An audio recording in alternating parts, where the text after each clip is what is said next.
Oh bhai, view si nanggi tamo yo na ba.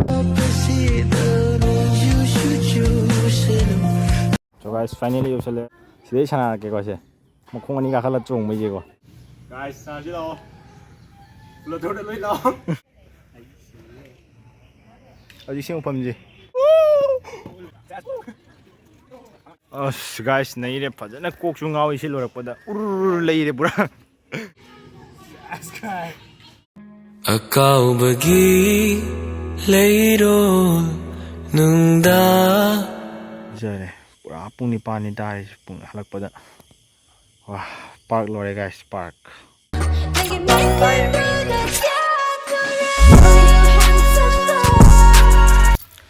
Hello guys, welcome back to my new video. Ado mayam ai se id sum mayam gi id sum mayam na dum hangi eba ko mayam ko id sam ji kai sangali no sam ji kathat pio sam je sam tira di phajani khojani do hai badu ga mayam ai se sam ji kakchare ba ko si ko do sini mayam sam kak pa lore ko ado mayam kaino ni ko id ai se id video thagat ta bu kui re do video thagat ta bu kui re id thabal loi bu gi video se pang nam je ba ko id exam se chale ba ko do mayam ai ngasi se video ma pu nak jare ado ma'am video से Hadi video से कई video से ओजोना बा मतम सिदा दो ma'am ngasi video से कइनो निको आइ अखोगी लखीपुर दको लखीपुर ने एक्जेक्ट लखीपुर नते को आइ लखीपुर फुलातोर दको अदो फुलातोर दगी खितंग मनुंग चंगा लैबो अखोगी अनौबो आइ अनौ नौना हांगदोकपा पार्क अमा लैबो को अदो मैम आइ ngasi दुम चलगा येंगे तबने मफम द कमाय कमाय तब मोजे इवनिंग हांगे ना हायबो को इवनिंग पुंग मरी दा हांगे ना हाय अदो मैम चलगा दुम उलक्के मैम को आइ अनौबो पार्क नि दो मैम सु दुम लाक्बिउ को असे आइ ngasi चलगा तो अहान मनि को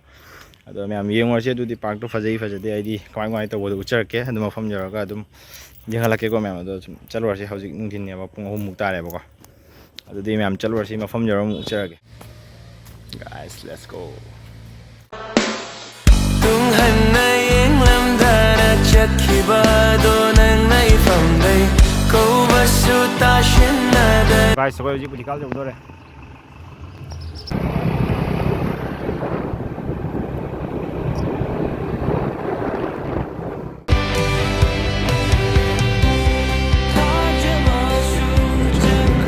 guys sina kano Fulator bridge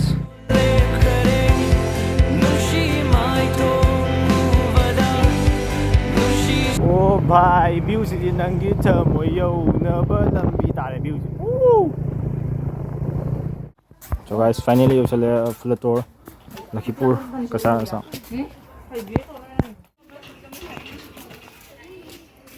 guys mafam jam fazai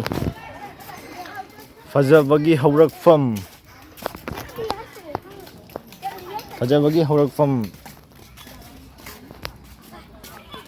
guys akhoi siga leire sina dustbin kaino pothada na boy ma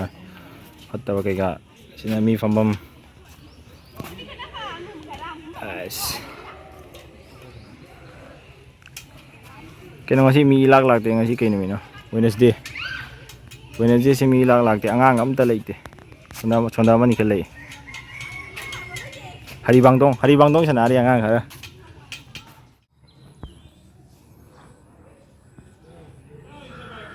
se leire akhoi ada gate leire changpham leire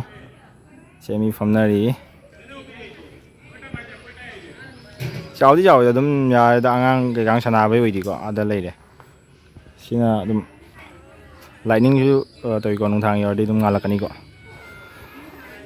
sina fambam ses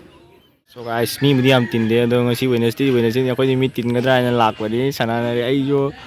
kamai de nong de Sanaba ta chale ko Sanaba ta chale do mi je lei de ngasi park je mongam ni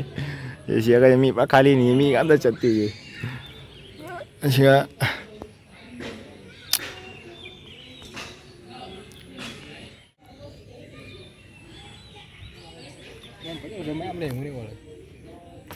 Houjik se side Sanark ke ko se makhong ani ka khala chung mai je ko si Sanark ke ai देखो ओए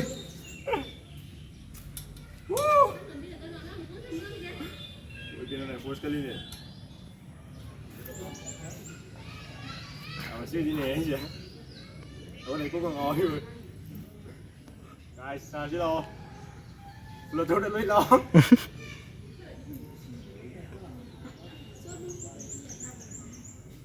오늘 금방 안 오는 이거. 왜 금방 있네.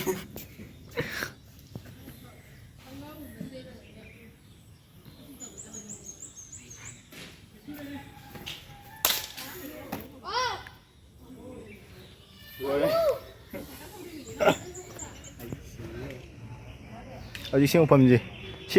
시가야지 하리방동 나번에 위에 놈들이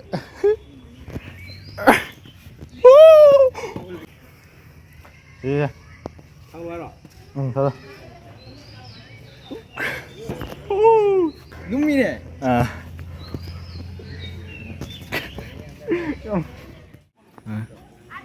guys, Houjik ini semua sana lagi jangan lupa jangan ini lepas di sana ini apa ini mai tong sana apa cuma ada jauh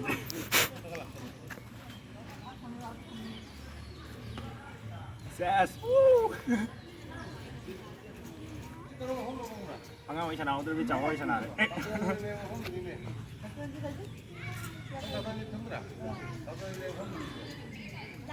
시대 가리고 많이 더니 하는 거. 아? 나 시대 가리고 많이 더고. mình điểm cao vào cái này. Xuống cho cái giờ bên gì rồi.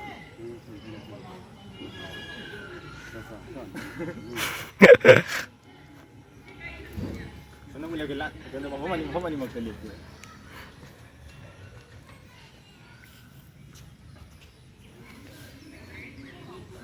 Henle namanya Henle.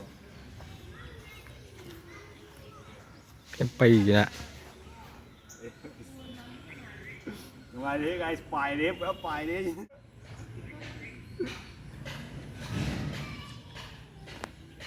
Sana mana view kan? Kan.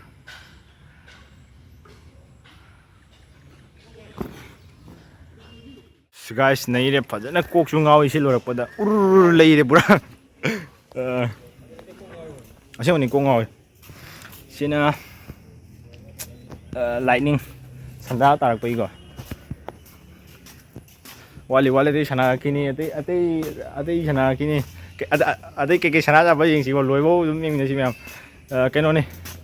akoi angang oi sana udra ni na ko angang oi sana udu di video kapa ke ka du di khang da ni angang oi de Houjik memory oi na ba sana thoge ko sana thoge sana ying si ju han ba lak bai na ko loi chalage phom je kai kai no khara am di sana ma khara di wali ko sana ka da ba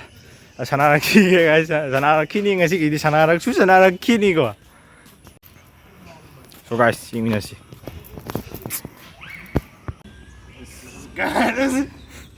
guys swai ji khara aina mom me na ko swai ji khara mom me na khara nga thon nge na ko ai cái no makha chang je ne ai ring line makha da kai ni fajare aro dustbin ji ti kai no khang dra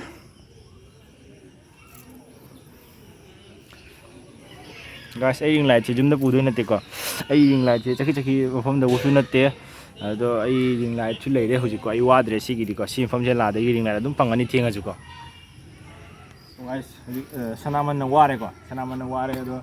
ai Houjik se siga khong gi ko ware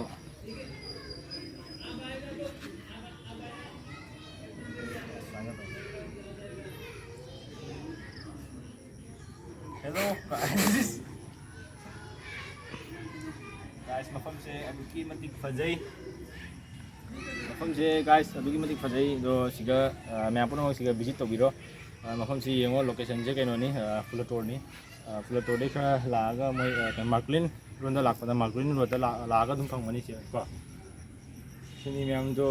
adi park se kaino to de ko adi sana khona bagi di yamna leitri ko sana khona bagi di yamna leitri do amani di le du ju dum adi phom je yam ingi ko ingi do jung khade ngasi ai di sai phom ju budi ingi ko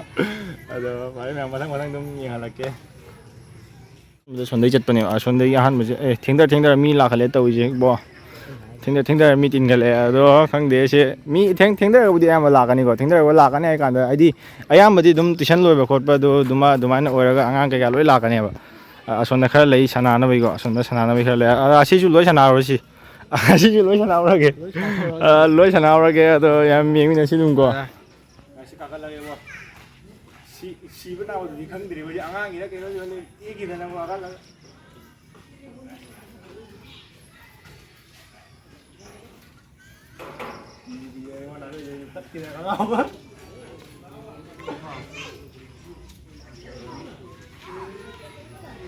thì tôi gọi ba bài có tiền đó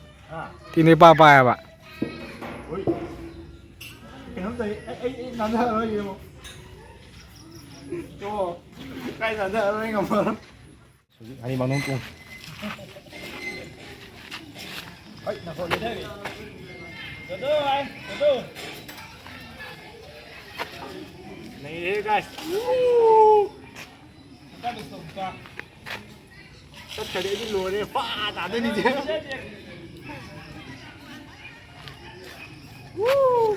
ผมดีวิดีโอกับโปรเจกต์เลยผมจะรวยแล้วมาเลยก่อนผมจะรวยแล้วมาเลยดูคอยกินสายดีอาส่วนนี้กับปนเนี่ยวิวดูก็ดูเส้นดีโลชั่นไม่รวมได้กับปนเนี่ยบ้างดูฉะนั้นแต่ก็ไอ้ไลนิ่งกี่การกันตัวนี้เนี่ยผมจะไอ้ไลนิ่งกี่การพอเป็นเนี่ยดูผมจะงานเลยบ้างก็ดูส่วนนี้เลยก็ดูดูเส้นนิมิตตาเลยก็เส้นนิมิตตาก็ปรากฏอะไรแบบนี้ก็สิ่งไลนิ่งกี่การพอจะงานเลยบ้างก็ผมจะไอ้ที่เที่ยงกันเนี่ยเห็นเลยมีหลักกว่าดีก็เขาจะอีกวิวจ้ะ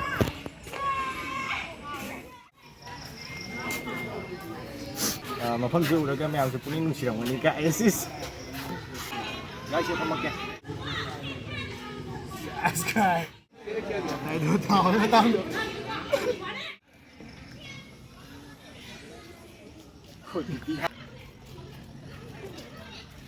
ไม่มีหรอกได้สุดเลยตัวเป็นผู้เลยเนาะนี่ปุ่มมือเท่ากันก่อนโกงเราไอ้กูเฮ้ย